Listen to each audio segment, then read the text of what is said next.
രാജ്യത്തെ തകർക്കാൻ ഇറങ്ങിത്തിരിച്ചിരിക്കുന്ന ഒരു ഭീകരവാദിയെ പോലും സേന വെറുതെ വിടില്ല. ജെയ്ഷെ മുഹമ്മദ്, അൽ ഖ്വയ്ദ എന്നീ ഭീകര സംഘടനകളുമായി ബന്ധമുണ്ടെന്ന് കരുതപ്പെടുന്ന ഒരു ഭീകരനെ ഗുജറാത്ത് ഭീകരവിരുദ്ധ സ്ക്വാഡ് അറസ്റ്റ് ചെയ്തു. ഒരു പ്രധാന ഭീകരവിരുദ്ധ ഓപ്പറേഷനാണിതെന്ന് ഉദ്യോഗസ്ഥർ വിശേഷിപ്പിക്കുന്നുണ്ട്. ഉത്തർപ്രദേശിലെ രാംപൂർ ജില്ലയിലെ നർപത് നഗറിലെ ദുണ്ടവാല സ്വദേശിയായ ഫൈസാൻ ഷെയ്ഖ് എന്ന പ്രതിയെ 2026 ജനുവരി 25-ന് നവസാരിയിലെ ചാർപുൾ പ്രദേശത്ത് നിന്നാണ് അറസ്റ്റ് ചെയ്തത്. ഗുജറാത്ത് ATS ഉദ്യോഗസ്ഥരുടെ അഭിപ്രായത്തിൽ പ്രതി ഡൽഹിയിലെ ചെങ്കോട്ടയാണ് തന്റെ ലക്ഷ്യമെന്ന് തിരിച്ചറിഞ്ഞിരുന്നു. ഇത് കേസിലെ അതീവ സുരക്ഷാ ആശങ്കയിലേക്ക് തള്ളിവിട്ടു. കഴിഞ്ഞ 2-3 വർഷമായി ഷെയ്ഖ് തീവ്രവാദികളാൽ ആകർഷിക്കപ്പെട്ടിരുന്നുവെന്നും ജെയ്ഷെ മുഹമ്മദ്, അൽ ഖ്വയ്ദ ഭീകര സംഘടനകളുമായി ബന്ധപ്പെട്ട തീവ്രവാദ പ്രത്യയശാസ്ത്രങ്ങളാൽ സജീവമായി സ്വാധീനിക്കപ്പെട്ടിരുന്നുവെന്നും ഗുജറാത്ത് ATS ഉദ്യോഗസ്ഥർ പത്രസമ്മേളനത്തിൽ വ്യക്തമാക്കി. മൗലാന മസൂദ് അസറിന്റെ പ്രത്യയശാസ്ത്രത്തിൽ നിന്നും പ്രചോദനം ഉൾക്കൊണ്ടാണ് പ്രതി ജെയ്ഷെ മുഹമ്മദ്, അൽ ഖ്വയ്ദ തുടങ്ങിയ ഭീകര സംഘടനകളുമായി ചേർന്നത്. ലക്ഷ്യമിട്ടുള്ള കൊലപാതകങ്ങൾ നടത്താനും ഭീകരതയും ഭയവും പ്രചരിപ്പിക്കാനും അയാൾ നിയമവിരുദ്ധമായ ആയുധങ്ങളും വെടിക്കോപ്പുകളും ശേഖരിച്ചു, ഒരു മുതിർന്ന ATS ഉദ്യോഗസ്ഥൻ പറഞ്ഞു. ATS പറയുന്നതനുസരിച്ച് ഷെയ്ഖ് നിയമവിരുദ്ധമായി ഒരു പിസ്റ്റളും 6 വെടിയുണ്ടകളും വാങ്ങിയിരുന്നു. ഓപ്പറേഷനിൽ ഇവ കണ്ടെടുത്തു. ഉത്തർപ്രദേശിലെ രാംപൂരിൽ നിന്നും ഏകദേശം 30,000 രൂപ വിലയ്ക്ക് ആയുധം വാങ്ങിയതാണെന്നും ഇന്ത്യയിൽ നിർമ്മിച്ചതാണെന്നും അന്വേഷണ ഉദ്യോഗസ്ഥർ വെളിപ്പെടുത്തി. ഭയം സൃഷ്ടിക്കുകയും അസ്ഥിരത സൃഷ്ടിക്കുകയും ചെയ്യുക എന്ന ലക്ഷ്യത്തോടെ തിരഞ്ഞെടുത്ത വ്യക്തികളെ ലക്ഷ്യമിട്ട് കൊലപാതകങ്ങൾ ആസൂത്രണം ചെയ്യാൻ പ്രതി പദ്ധതിയിട്ടിരുന്നതായി ഉദ്യോഗസ്ഥർ വ്യക്തമാക്കി. ചില ഗ്രൂപ്പുകൾക്കും പ്രത്യയശാസ്ത്രങ്ങൾക്കുമെതിരെ സംസാരിക്കുന്ന വ്യക്തികളെ കൊല്ലുക എന്ന വ്യക്തമായ ഉദ്ദേശം അയാൾക്കുണ്ടായിരുന്നു. തിരഞ്ഞെടുത്ത ആക്രമണങ്ങളിലൂടെ ഭീകരത പ്രചരിപ്പിക്കുക എന്നതായിരുന്നു ലക്ഷ്യം.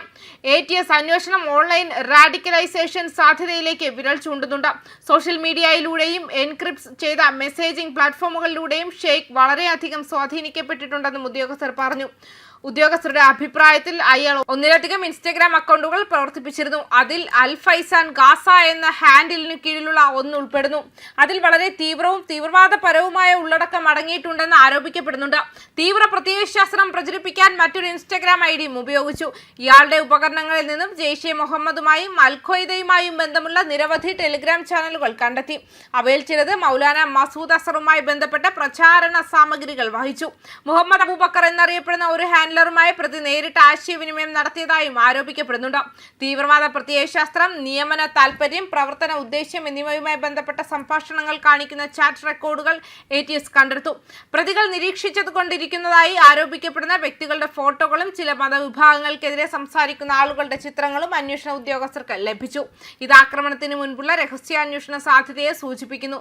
ഉത്തർപ്രദേശിൽ നിന്നുള്ള തീവ്രവാദ ശൃംഖലകളുടെ ഭാഗമായി അറിയപ്പെടുന്ന വ്യക്തികളെ ഷെയ്ഖ് പിന്തുടരുകയും അവരുമായി ഇടപഴകുകയും ചെയ്തിരുന്നുവെന്നും കണ്ടെത്തൽ ഒഴിവാക്കാൻ വ്യത്യസ്ത പേരുകളിൽ രജിസ്റ്റർ ചെയ്ത 1-ലധികം ഐഡന്റിറ്റികൾ ഉപയോഗിച്ചിരുന്നതായും ATS ഉദ്യോഗസ്ഥർ പറഞ്ഞു.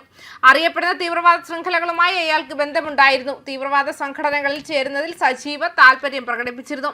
കാശ്മീരിനെ ഇന്ത്യയിൽ നിന്നും വേർതിരിക്കുകയും ആഗോള ജിഹാദി പ്രചാരണ ആവാസ വ്യവസ്ഥയിൽ പങ്കാളിത്തം സ്ഥാപിക്കുകയും ചെയ്യുക എന്ന പ്രത്യയശാസ്ത്രമായി അദ്ദേഹത്തിന്റെ ആശയവിനിമയ രീതികളും ഡിജിറ്റൽ പ്രവർത്തനങ്ങളും യോജിക്കുന്നു. നിയമവിരുദ്ധ പ്രവർത്തനങ്ങളിലെ കർശനമായ വ്യവസ്ഥകൾ പ്രകാരവും ആയുധ നിയമത്തിലെ പ്രസക്തമായ വകുപ്പുകൾ പ്രകാരവും ഗുജറാത്ത് ATS കേസ് രജിസ്റ്റർ ചെയ്തിട്ടുണ്ട്.